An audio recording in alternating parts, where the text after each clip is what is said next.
isu berkaitan dengan bilik darjah ni ada beberapa perkara yang perlu saya jelaskan. Yang pertama, tak perlu ada, alright.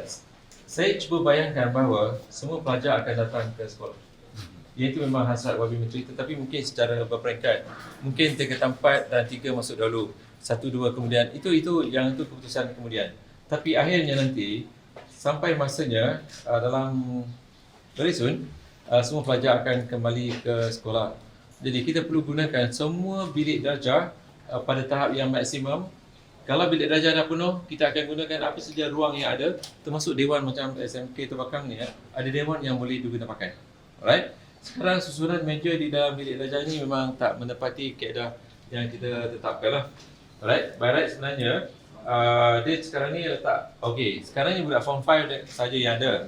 Memang boleh lah, satu kursi duduk sebelah tak ada kan. Tetapi kalau nanti disusun semula, perlu pastikan, okey, kita juga. Alright. Saya nak tunjukkan bahawa dia tak boleh duduk sebelah-sebelah. Tetapi kita gunakan maksimum classroom ni. Saya gunakan perkataan maksimum, seramai mungkin boleh dimasukkan dalam kelas ini, tetapi dengan penjarakan sosial yang betul. Right? Saya duduk di sini, boleh dapat dalam garis panduan di sini ada ruang 0.5, yang itu boleh diabaikan sebab yang itu dibuat semasa MKN mengatakan bahawa perhimpunan tak boleh lebih daripada 20 orang. Sekarang boleh sampai 250 orang. Right? Sekarang ni kita mengukur, kebanyakan sekolah mengukur ialah jarak ini 100 meter, 1 meter ini ialah berdasarkan meja ke meja. Alright. Sebenarnya meja ke meja bukan, kalau meja ke meja maksudnya dia akan cuba tarik ke sana ya. Alright. Meja ke meja inilah jaraknya. Memang jauh lah. Ya. Tetapi mengikut Kementerian Kesihatan dia perlu body to body. Jadi sekarang saya duduk di sini. Alright.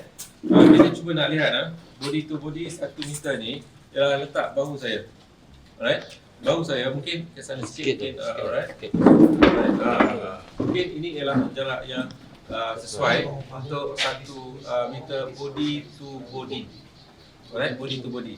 Jadi bermakna dalam satu kelas ni, kalau meja guru ni boleh ditarik ke belakang sedikit lagi, alright. Bermakna meja ini akan berada di depan lagi, contohnya di sini. Alright. Sebab ada meja guru ni sebagai jarak dekat wanita. Okey, meja guru ni sometimes ada sekolah yang dia keluarkan meja guru sebab nak jimatkan ruang, dia tak perlukan meja guru. Dia kata dia ambil meja murid, hanya letakkan bahan sebagainya, tak gunakan meja guru. Sebab meja guru mengambil ruang yang banyak. Alright, let's say macam ni ataupun ke atas sikit pun okey. Alright. Jadi kalau kita susun, saya nak demokan sikit saja. Alright, di sini tadi kita dah okey kan? Alright, kita tak di sini. Alright. Jadi seorang duduk di sini. Alright. Alright. Sekarang ni di belakang ni kalau kita perhatikan, kalau 1 meter ni boleh depan sikit lagi ni. Okey. Dia hampir dengan classroom yang lama. Yes. Hampir. Tetapi kita kena mesti sebab alright. Okey, kita lihat ini ialah okey, ini ialah 1 meter. Bermakna jarak yang dibenarkan oleh Kementerian Kesihatan 1 meter body to body. Kalau kita pergi shopping mall pun dia akan ukur satu petak-petak tu ialah body to body. Jadi kalau kita ambil bahu ke bahu pun inilah ukur 1 meter. Alright. Jadi 1 meter bermakna di sini akan ada mungkin 5, 6 atau mungkin kita lihat kalau ke depan lagi mungkin 7 meja dan kursi 6 atau 7 lah. Boleh masuk 30. Malam dapat 30. Alright, ada kelas yang besar boleh masuk sampai 30. Ada kelas yang sampai 24 atau 26 dalam satu kelas. Jadi kepada pengetua sekolah lain, termasuk pengetua sekolah ini juga, maksimumkan semua bilik darjah ini untuk digunakan pakai pada tahap yang sepenuhnya. Dan keperluan-keperluan lain itu kita boleh abaikan buat sementara waktu. Maksudnya kalau ada tempat lain, misalnya meja guru, nak guna boleh. Tetapi kalau lebih kecil, lebih untung, boleh ke depan lagi. Alright? Okey, jadi kalau dalam keadaan macam ni, kita nak maksimumkan sepenuhnya bilik darjah ni. Okey, kemudian jarak, jarak tadi saya dah ukur ke sini. Jarak ini pun kita ukur ialah body to body 1 meter. Alright? Boleh jelas Alright. Dalam hal ni, saya nak jelaskan juga bahawa jika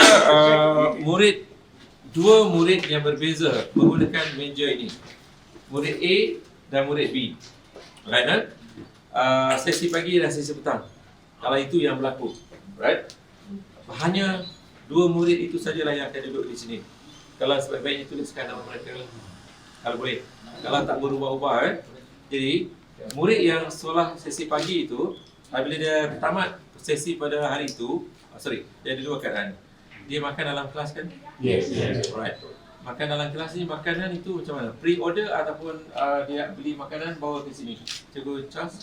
Dia sana ada pack sana. Pack sana. Dia boleh pre-order, tapi kita dah pack. So dia sebagai tahu saya buat ini, terus bagi ambil saja. Alright. Dia banyak sekolah ada buat kaedah pre-order.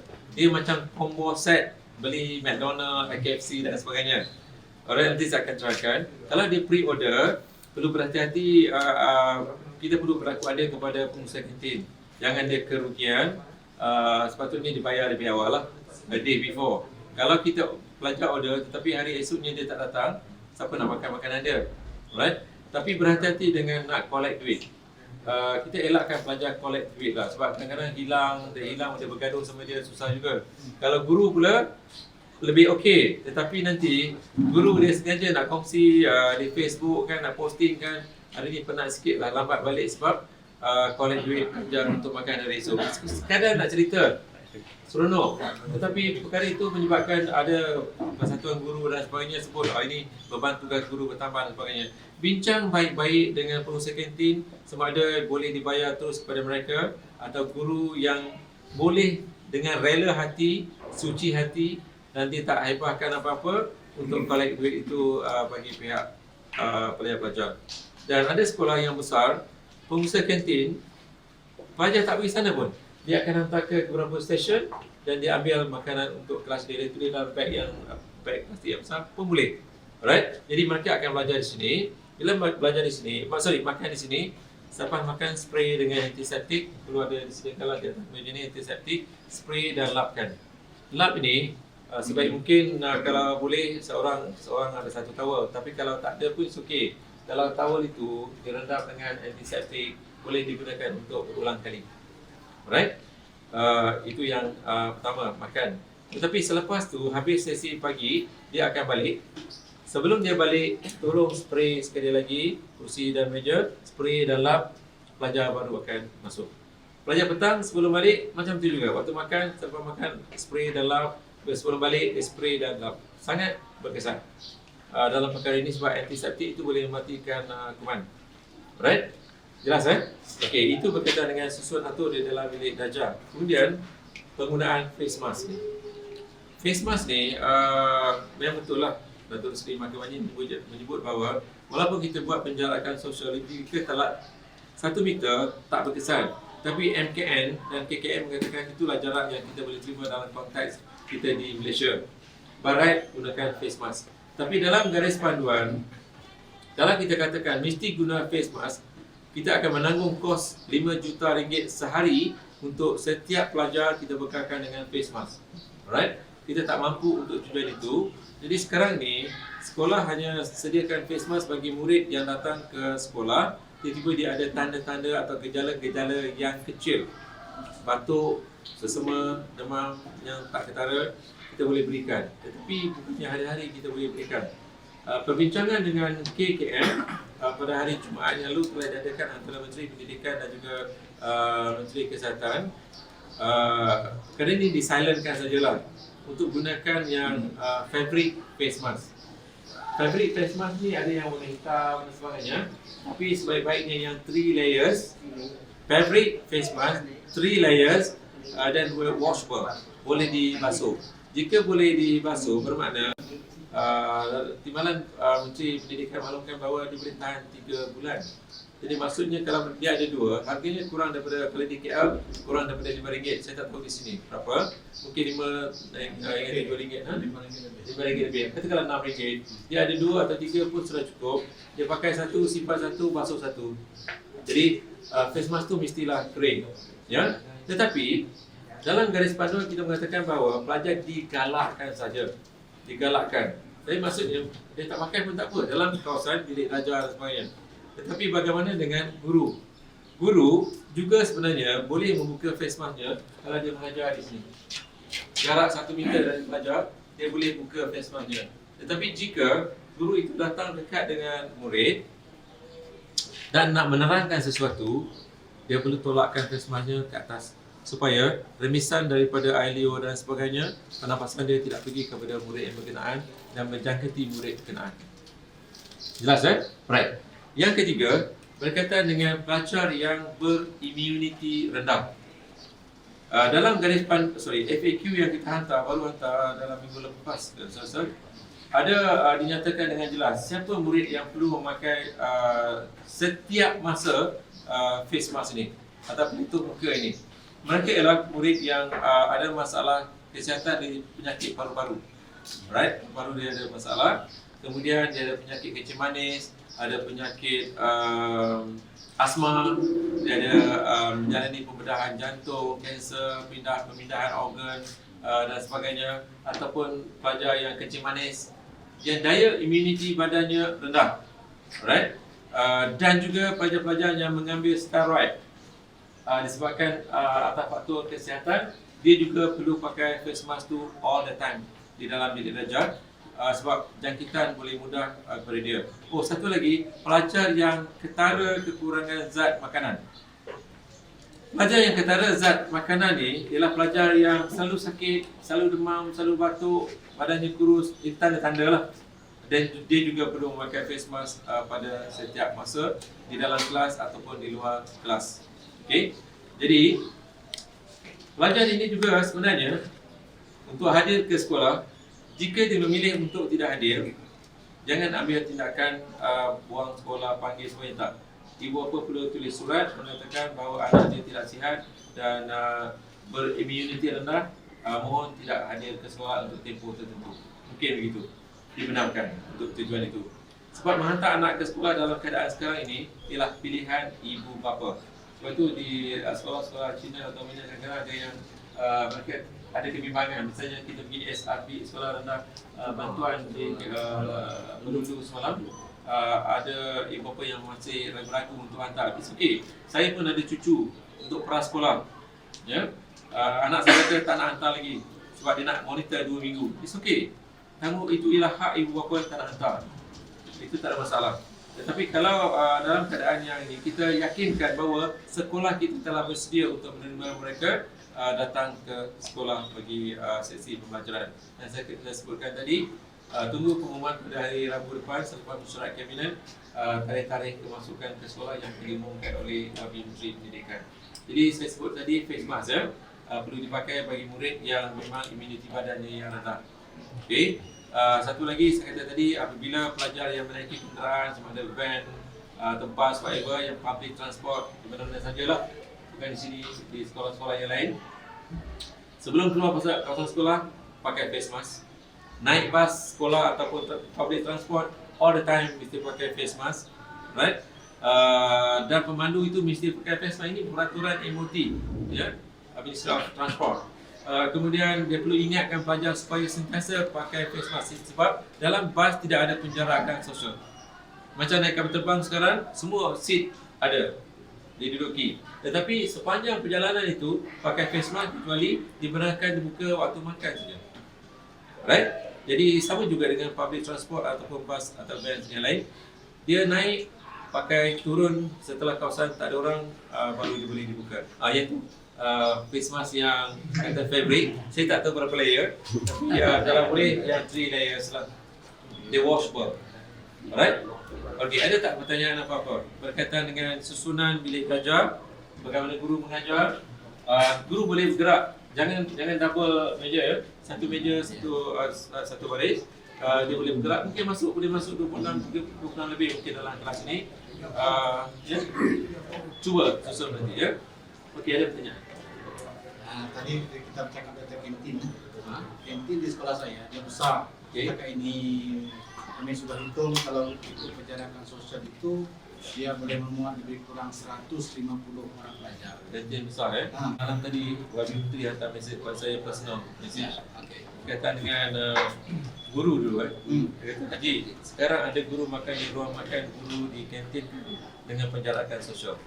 Maksudnya di sini saya dah terangkan bahawa untuk murid pada tahap ini sehingga 31 pada bulan Ogos 2020 ini sehingga arahan katakanlah ada dalam masa 2-3 minggu kita beri arahan yang baru sebab arahan ini tentang secara berperingkat. MKN pun buat kenyataan secara berperingkat. Dulu 20, kemudian naik ke 50, kemudian sampai 250. Jadi pada tahap ini Kementerian Pendidikan menetapkan bahawa pelajar mesti makan di dalam bilik darjah. Okey, untuk guru sedikit kelonggaran. Jika ruang makan itu besar, penjarakan sosial boleh dilakukan. Ini saya tak sebut di tempat lain sebab baru dengan Wan Menteri sebut perkara ini. Jika ada boleh dilakukan penjarakan sosial, ruang makan itu besar dan sebagainya, mereka cikgu boleh makan di kantin. Jika tidak, mereka makan di stesen tempat mereka bekerja, maksudnya di bilik guru. Tetapi satu perkara yang saya cadangkan ialah pelajar yang makan ni kalau boleh bawa sudu dan garpu mereka sendiri dari rumah. Betul. Itu lebih baik. Kalau kantin sediakan sudu dan garpu plastik tu senang patah.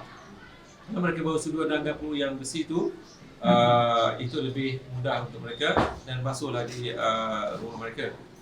Dan okey. Ada pertanyaan apa lain? Berkaitan dengan ya. Ada beberapa ibu bapa bertanya mereka tidak mahu nak hantar anak ke sekolah terutama dalam prasekolah. Okey. Jadi kalau mereka mungkin takut jadi kehadiran, jelaskan kehadiran kita.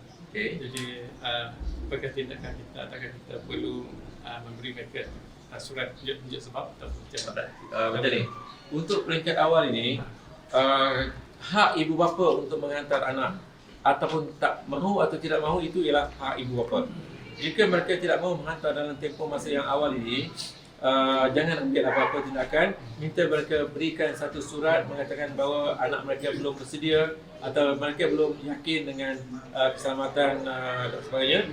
Jadi mereka tak perlu hadir ke sekolah tanpa tindakan, tapi minta ada surat lah untuk rekod kita.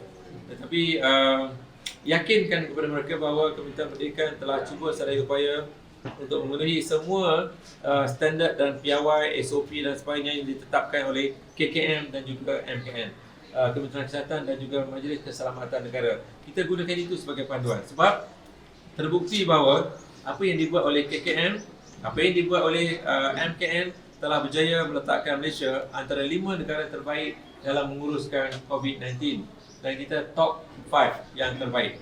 Dan kita jangka apa yang diputuskan berkaitan dengan sekolah juga adalah yang terbaik. Bukan kementerian yang sediakan garis panduan itu.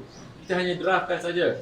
Dibincangkan beberapa kali-kali dengan MKN dan juga KKN berkaitan perkara itu dan Ketua Pengarah MKN, Ketua Pengarah Kesihatan telah melawat sekolah-sekolah bersama dengan Wabi Menteri. Saya hadir sekali dan kita lihat bahawa praktikal digunakan kaedah itu.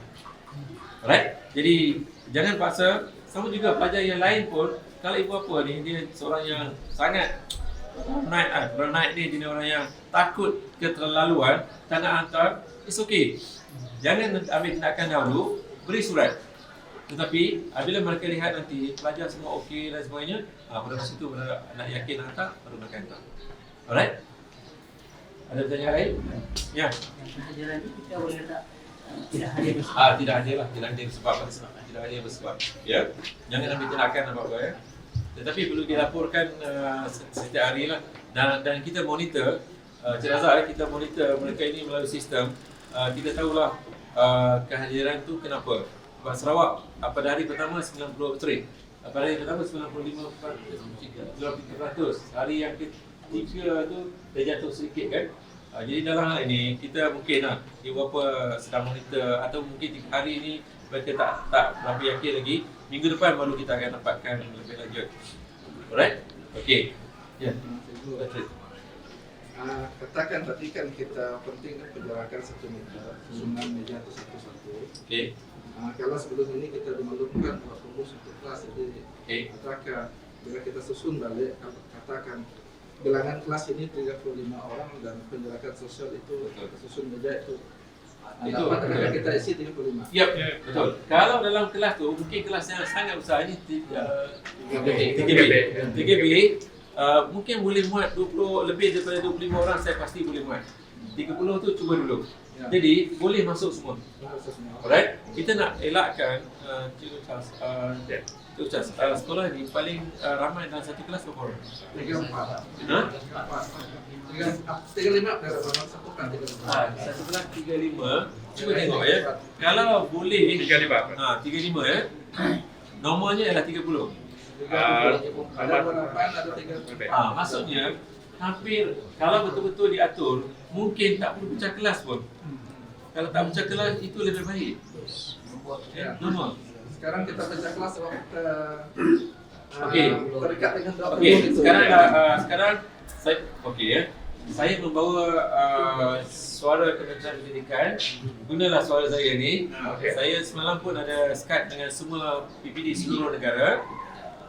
Dan saya dah jelaskan berkuat kuasa serta-merta, gunalah apa yang saya putuskan. Sebab saya mengikut menteri dan beberapa buah negeri dan kita dah putuskan itu bahawa dinding dengan kursi meja yang pertama tak perlu ada jarak, kita gunakan secara maksimum, kita ukur body to body, kemudian boleh letak seramai yang mungkin asalkan penjarakan sosial itu dipatuhi.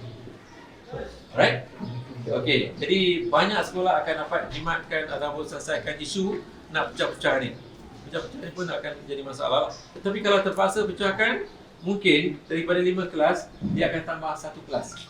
Dia gabungkan murid-murid yang lebihan ini dalam 1 kelas. Jadi 1 kelas saja kita perlu sesuaikan jadual waktu itu. Jadi mudah sedikit untuk pentadbir sekolah melakukan perkara-perkara. Okey, jelas ya?